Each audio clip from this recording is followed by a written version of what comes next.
So today I wanted to talk about the kindness of others and gratitude.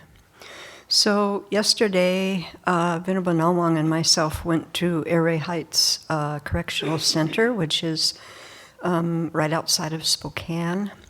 This prison was built in 1992, and it houses up to 2,258 males. They have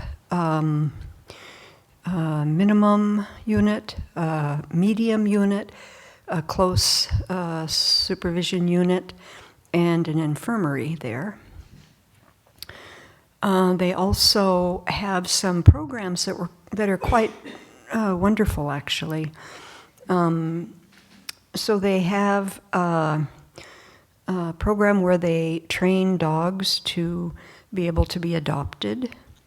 And that program is quite wonderful. Sometimes we see them working on the grounds with the dogs, and you can see how they've bonded with the animal and how they're so kind and, doing the training. And people have said there that it really transforms their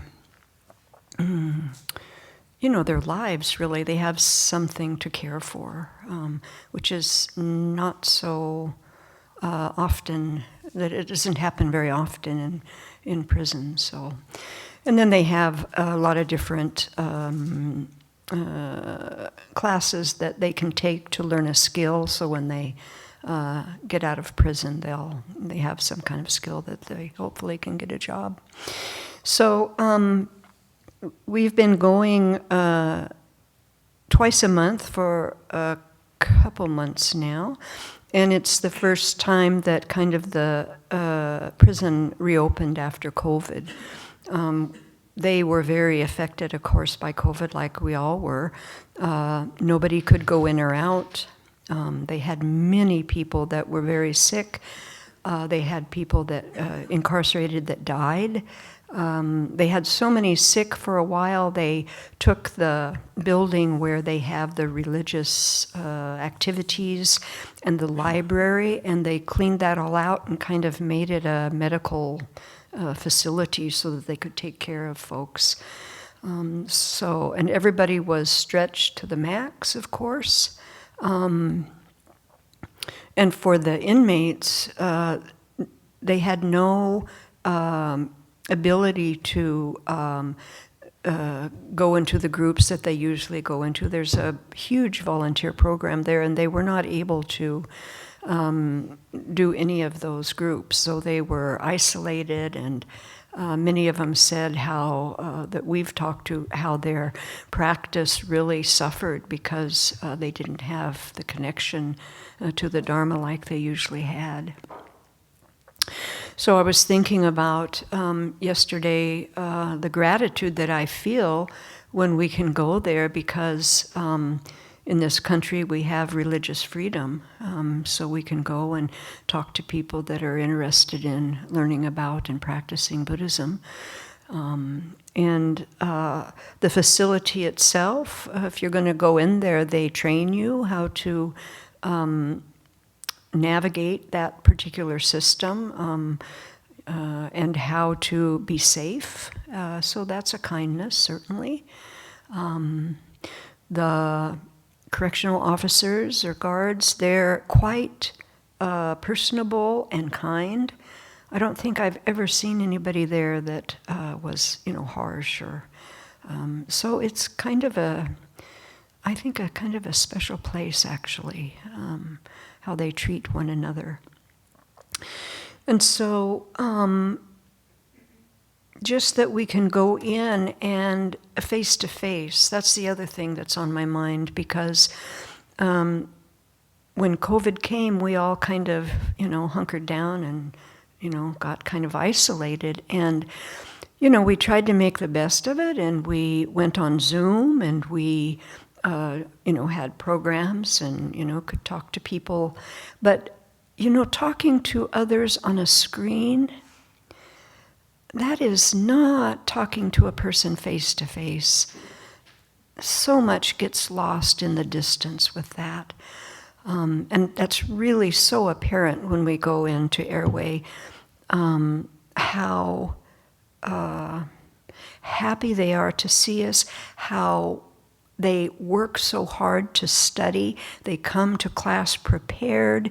They have done the meditations. They have a bazillion questions. They're so engaged.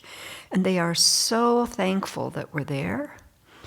And of course, when you interact with people face to face, you learn so much from one another. And so it just keeps reminding me again, we are all the same, trying to find happiness, not to suffer. And we're all at different levels with that, but that is the main thing that connects us all.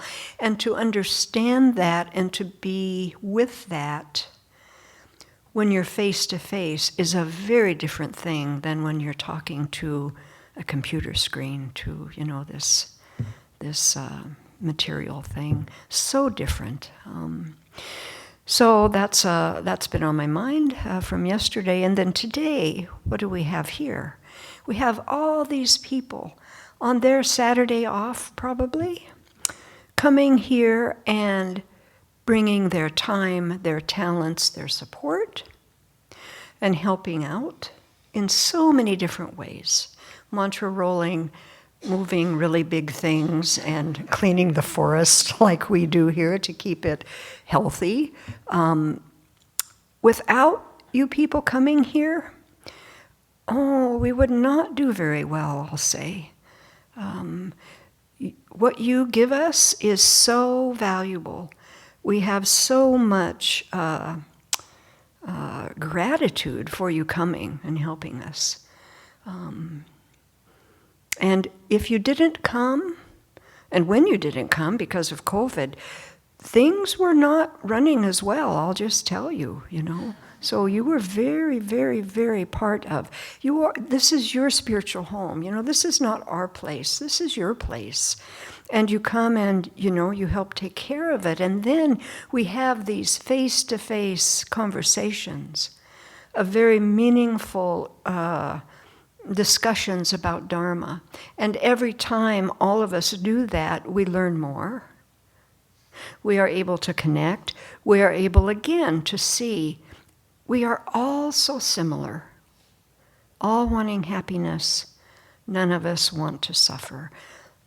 Over and over again, we keep coming back to that. That is very helpful.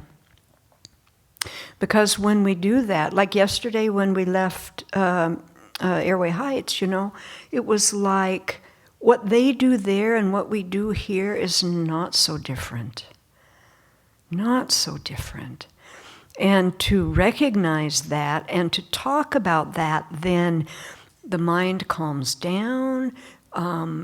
You see where you can find the goodness in everything, how you can stay connected, just because of seeing how we're all so similar. And then the ripple effect of that, I would venture to guess that the incarcerated that we connected with yesterday in the room and how they felt so connected to one another and to us, then when they left, I would just think that how they connected to others throughout the day would be a little different, a little more open, a little more heartfelt, a little more kind. And then I think that's true here. You go home and then, you have a mindset that then kind of permeates where you go next and what you do. Same for us, so this ripple effect, because we are connected, because we are face to face, looking in each other's eyes, that's what makes the difference.